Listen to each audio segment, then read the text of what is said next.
नमस्कार दोस्तों। पिछले एक महीने से बार बार हम बोलते जा रहे हैं कि टारगेट चाइना है, भारत नहीं है। अब आपके सामने न्यूज़ आनी शुरू हो गई कि अमेरिका के अंदर जो उनका जो डिपार्टमेंट है, जो क्रैकडाउन कर रहा है इलीगल इमिग्रेंट्स के ऊपर, वो इवन जो लीगली चाइनीज़ वहाँ गए हैं उनको भी पकड़ के उन्होंने बाहर निकालना शुरू कर दिया, उनके वीज़ाज़ को कैंसिल कर दिया।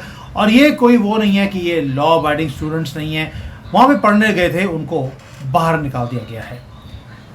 भाई अगर आपकी लड़ाई हमारे साथ होती तो भारतीय जो स्टूडेंट्स थे उनको बाहर निकालते, नहीं किया है, लेकिन चाइनीज़ को निकालना शुरू कर दिया। यहाँ तक कि जो अफ्रीका में इनके प्रोजेक्ट्स चल रहे थे वहाँ पर भी दंगे कराने शुरू कर दिए हैं डीप स्टेट ने। चाइनीज़ को वहाँ से भी धक्के मारकर निकाला जा रहा है, उनकी फैक्ट्रियों को बंद किया जा रहा है और लोकल्स को खड़ा कर दिया कि आपकी कंट्री को टेक ओवर करते जा रहे हैं चाइनीज़, इनको भगाओ यहाँ से। साउथ अफ्रीका हो, अंगोला हो, जितनी भी अफ्रीकन कंट्रीज़ हैं जहाँ पर 80-90 बिलियन डॉलर चाइना ने इन्वेस्ट करे हैं, वहाँ पर राइट्स होने शुरू हो गए हैं। चुन चुन कर चाइनीज़ को मारा जा रहा है और भगाया जा रहा है और चाइना ने अपने लोगों को इकट्ठा करके झाड़ू मार के वापस लेके जाना शुरू कर दिया। ये वैसी ही मुहिम है जैसे इंडोनेशिया में, कोई अगर याद होगा 2007-8 में यही हुआ था, चाइना आउट के नारे। क्योंकि चाइनीज़ जाते हैं वहाँ पे पूरी कंट्री को टेक ओवर करने की कोशिश करते हैं, फिर वो इन्फ्लुएंस करते हैं अपने अपने कल्चर को, अपने खाने को चाइना टन बना लेते हैं। तो इंडोनेशिया में जकार्ता में जब ये हुआ था तो उन्होंने बोलना शुरू कर दिया था, सूरों को मार मार के भगाओ यहाँ से। और 2007 में उन्होंने इनको भगा दिया था। वही काम आज अमेरिका में और अफ्रीका में होना शुरू हो गया है। अब ये हो क्यों रहा है? और जो बार बार हम लोग बोलते जा रहे हैं कि टारगेट चाइना है, क्या ये उसी के अंडर हो रहा है या इसके पीछे खेल कुछ बहुत बड़ा है? इसकी बात करते हैं डिटेल में, क्योंकि डिटेल में बात करनी ज़रूरी है और आपको समझना पड़ेगा कि ये कर कौन रहा है, करवा कौन रहा है और इसकी ज़रूरत अभी या इम्पोर्टेंस है क्या। मंजरी जी, जय सिया राम। जय सिया राम। चाइना और चाइना आउट, हमने कभी सोचा नहीं था कि ये कभी होगा, लेकिन दुनिया भर में हो रहा है। ये तो बड़े सीधे साधे लोग हैं, इनको क्यों धक्के मार के निकाल रहे हैं बाहर? बिल्कुल जलेबी की तरह सीधे हैं, सचमुच। हाँ, पर जलेबी मीठी नूडल्स की होती है, ये तरह, मीठे नहीं है। हाँ। ये नूडल्स की तरह सीधे हैं बिल्कुल। कहाँ से शुरू हुए कहाँ खत्म हुए पता नहीं लगता। आपका एक्सपीरियंस जान।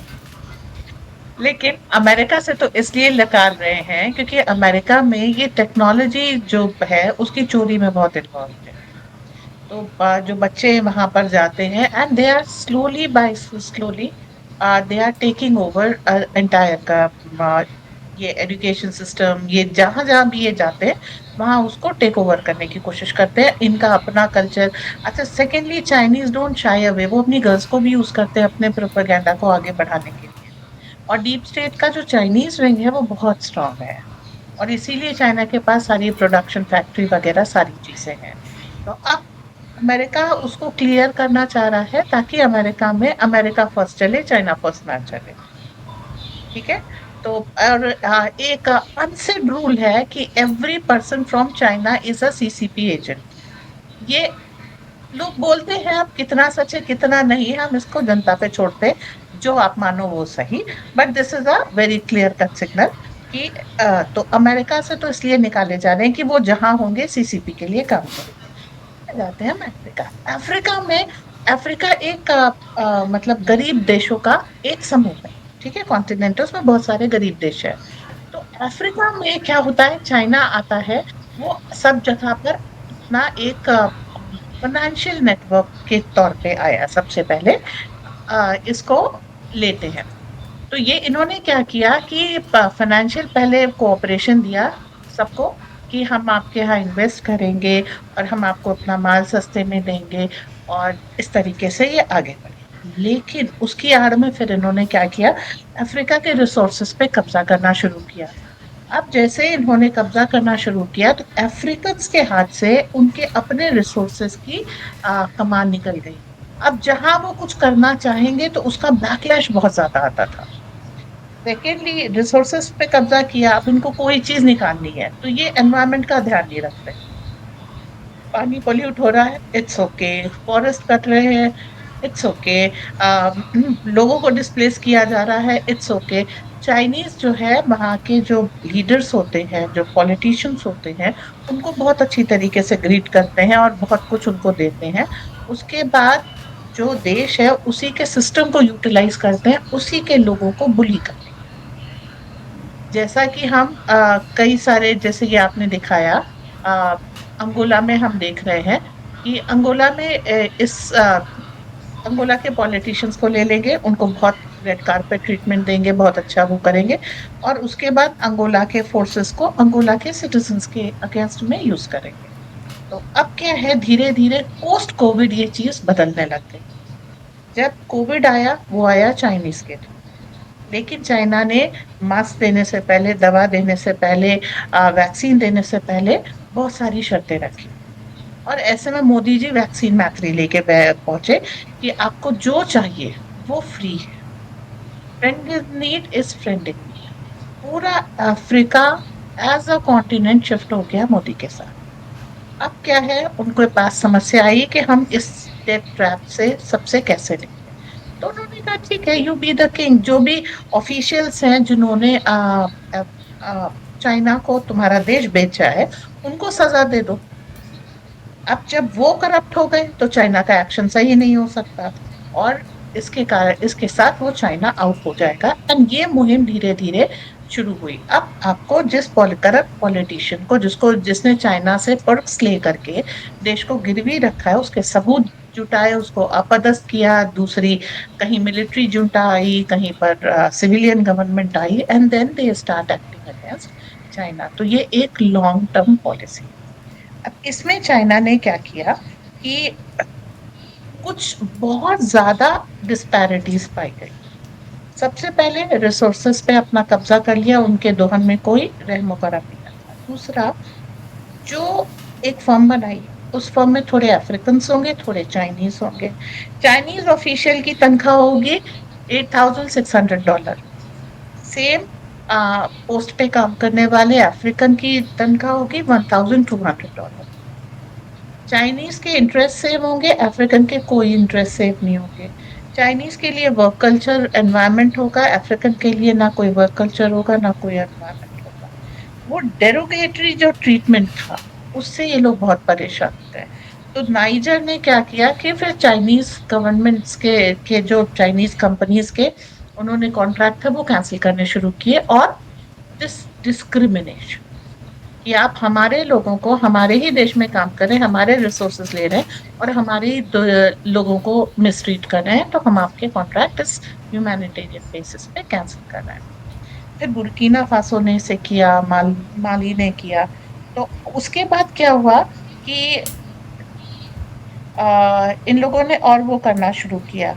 अब इस बीच में अब्यूज इनकी काफी हद तक बढ़ती गई, और इन्होंने लैंड ग्रैब करना शुरू कर दिया कि आपने ये नहीं दिया, इसका इंटरेस्ट आप नहीं दे पाए, तो हम ये हिस्सा ले लेंगे, ये एयरपोर्ट ले लेंगे, ये वो ले लेंगे। एक तो जैसा कि हम पहले से बताते आए हैं, जो भी एग्जिस्टिंग ट्रेड रूट्स हैं, लैंड रूट्स हैं, उससे पैरेलल इन्होंने लैंड रूट्स बनाए, ताकि उसको बाद में डिस्ट्रॉय करके एक फिल्म आई थी, इसकी world is not enough, James bond की, वो देखिए कि एक किंग्स पाइपलाइन बन रही है, वो सबसे अलग बन रही है, और जब वो पूरी बन जाएगी तो बाकी एग्जिस्टिंग पाइपलाइंस को उड़ा देंगे। ये सिंगल ऑप्शन रहेगी। इसी कारण चाइनीज एक पैरेलल नेटवर्क बना रहे थे। अब उसमें कॉस्ट क्या है, अगर उसमें मजदूर आएंगे तो चाइना से आएंगे, सीमेंट आएगी तो चाइना से आएगी, स्टील आएगी तो चाइना से आएगी। तो China was profiteering a lot. And जो चूंकि उस देश में बन रहा है, तो उसका जो डेट है, जो इंटरेस्ट है, वो उस देश को चुकाना है। इससे आगे जाके एक घटना हुई। उन्होंने उस सिस्टम को प्रोटेक्ट करने के लिए अपनी आर्मी, अपनी पुलिस लगानी शुरू कर दी। अब ये पुलिस के जो, इनके पास मिलिट्री पावर भी आ गई उस देश में, तब इन्होंने अपना एग्रेशन और तरीके से दिखाना शुरू कर दिया। That is the point, everything started कि अब चाइना आउट करके ही दम लेंगे। आपने वहां की लोकल जो बिजनेस है उसको खत्म कर दिया, चाइनीज चीजें डंप करके आपने लोकल जो छोटे मोटे शॉपकीपर्स थे, जो स्मॉल वेरी स्मॉल बिजनेसेस थे, उनको आपने खत्म कर दिया। तो एक तरीके से पूरा अफ्रीका या एज अ कॉन्टिनेंट बिल्कुल वेट कर रहा था चाइनीज टेक ओवर का। एंड दैट इज व्हेन ये रिवर्सल आया है। तो एक इनका बना था inter parliamentary alliance on China, IPAC। इसमें 38 कंट्रीज हैं। अब आपको एक फोटो याद होगी, राहुल गांधी गए थे, उन्होंने कुछ भारत और चाइना के बीच में कुछ डॉक्यूमेंट साइन किए थे। तो उस डॉक्यूमेंट में क्या था, वो अगर आप IPAC के डॉक्यूमेंट्स देखें, इंटर पार्लियामेंट्री मतलब चाइनीज पार्लियामेंट के जैसे रूल्स बनेंगे दूसरी कंट्रीज में।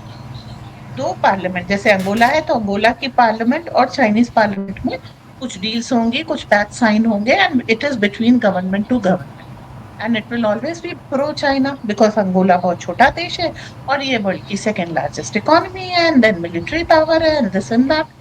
तो ये जो इसमें से पहले अभी युगांडा और केनिया दो कंट्री बची हैं, मलावी और गाम्बिया से निकल गए हैं कि ये हमारे लिए डिस्क्रिमिनेटरी है। और लेकिन इस तरह के पैक्ट्स बहुत सारे छोटे छोटे देशों से हम अभी तक केवल भारत से कहते थे, चीन साइन करता जा रहा है। तो अब क्या हुआ, चाइना के पास जैसे फाइनेंस कम होता जा रहा है क्योंकि लोग उनके डंपिंग मना कर दी, सेना मना कर दी, तो चाइना जो फाइनेंशियल इन्वेस्टमेंट था उसको भी स्केल डाउन कर रहा है, कम कर रहा है। And it is trying to take out the money from African countries कि अब तुम हमें पे करो, चाहे अब ये या तो काइंड में दो, जमीन दो, या फिर रिसोर्सेज में दो, लेकिन हमारा पैसा दो, हमारा जो इन्वेस्टमेंट का वो इंटरेस्ट है, ये सब दो। दैट इज व्हेन एक चाइना आउट का कैंपेन लग गया है। शुरुआत इसकी कोविड एरा से हो गई थी और अब ये फुल्ली बुलिश हो गया है कि इसको अब ओपनली कर रहे हैं। तो चाइना को पूरे अफ्रीका से, इसमें लैटिन अमेरिका धीरे से आप देखिएगा ज्वाइन कर लेगा, अमेरिका से यूरोप ने इनके ऊपर इलेक्ट्रिक कार्स के ऊपर बहुत सारा टैक्स लगा दिया है, टैरिफ लगा दिया। और भारत की व्हीकल, मोदी जी बता रहे थे कि वो इस साल से 40 कंट्रीज में जानी शुरू हो जाएंगी इलेक्ट्रिक व्हीकल्स, जो चाइनीज व्हीकल्स को रिप्लेस कर रही है। तो वो जो चाइनीज ये इलेक्ट्रिक व्हीकल का मार्केट इनसे लिया जाता है, भारत उसको धीरे धीरे टेक ओवर कर रहा है। तो in China out campaign Covid के साथ शुरू हुआ, अब अपनी पीक पे है जी। यानी कि जो बार बार हम लोग बोल रहे हैं कि डोनाल्ड ट्रंप का जो टारगेट है वो चाइना और चाइनीज़ है, उसने अपने कंट्री में भी इनके वीज़ाज़ को कैंसिल करना शुरू कर दिया, इनको बाहर निकाल रहा है। और लोग जो इतना खर्चा करके वहाँ पे गए थे, they are being sent back. और दूसरा है, ये लीगली गए हैं, इलीगल नहीं है। जैसे मंजरी जी ने पहले बोला कि जितने भी चाइनीज़ हैं वो सारे CCP एजेंट होते हैं, ऐसा नहीं है। जो चाइनीज़ को गवर्नमेंट भेजती है अपने खर्चे के ऊपर कि भैया आप बाहर जाइए, दूसरे फॉरेन की कंट्रीज़ में जाकर यूनिवर्सिटीज़ में पढ़िए, लेकिन वहाँ पर जाकर आपका मकसद है कि आपके नंबर 1 पोजीशन पे आना है, ताकि आपको जो वहाँ की टॉप कंपनियाँ हैं वो वहाँ पर आपको एम्प्लॉयमेंट दें। जब आप वहाँ पे एम्प्लॉयमेंट करेंगे तो उनके सारे डिज़ाइंस, सारा सिस्टम आपको कॉपी करके हमें भेजना है। This is the target given, क्योंकि पैसे चाइनीज़ गवर्नमेंट के लगे होते हैं। जो स्टूडेंट्स जाते हैं वो CCP एजेंट बन के ही जाते हैं, तो इसलिए उनको पकड़ पकड़ के ये बाहर निकाला जा रहा है। और उधर से जो फैक्ट्रियाँ गए थे, यही बच्चे पढ़कर उसके बाद जब दूसरे कंट्रीज़ में जाकर काम करते हैं, वहाँ से भी इनको भगाना शुरू कर दिया है। यानी कि जो टारगेट है डोनाल्ड ट्रंप का, चाइना की रीढ़ की हड्डी तोड़नी है, वो अपना काम कर रहा है।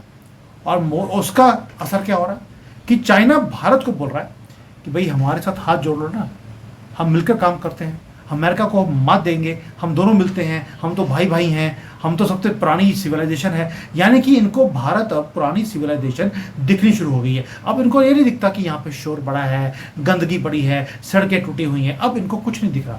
अब इनको सिविलाइजेशन दिख रही है कि तुझसे भी 5000 साल पुराने, तो 80-20 5000 साल पुराने, ये चाइनीज़ बोल रहे हैं। यानी कि जो टारगेट था डोनाल्ड ट्रंप का कि आपको और चाइना को इकट्ठे करना है, वो होना शुरू हो गया। Only by throwing their students out and closing their factories in Africa। ये छोटी मूव्स नहीं है और जियो पॉलिटिक्स ऐसे ही चलती है। चलिए Manjari ji, I know you are in a hurry, आपको जाना है, तो जो अगली वीडियो है उसके ऊपर मैं ये बताऊंगा आपको कि भाई अब भारत क्या कर रहा है, इनको तो धक्के मार के बाहर निकाला जा रहा है। अब भारत चाइना के साथ क्या कर रहा है इसको मैंने टच नहीं किया, वो अगली वीडियो में, वो इससे भी ज़्यादा इंटरेस्टिंग है जो हम कर रहे हैं चाइनीज़ के साथ। मैं वो नहीं कह रहा हूँ कि जो मैंने किया है, मैं तो शादी कर ली इनके साथ, लेकिन जो मोदी जी कर रहे हैं चाइनीज़ के साथ वो भी रिमार्केबल है। अगली वीडियो में उसके ऊपर। Mahendra ji thank you so much. जय हिंद, वंदे मातरम। जय हिंद, वंदे मातरम।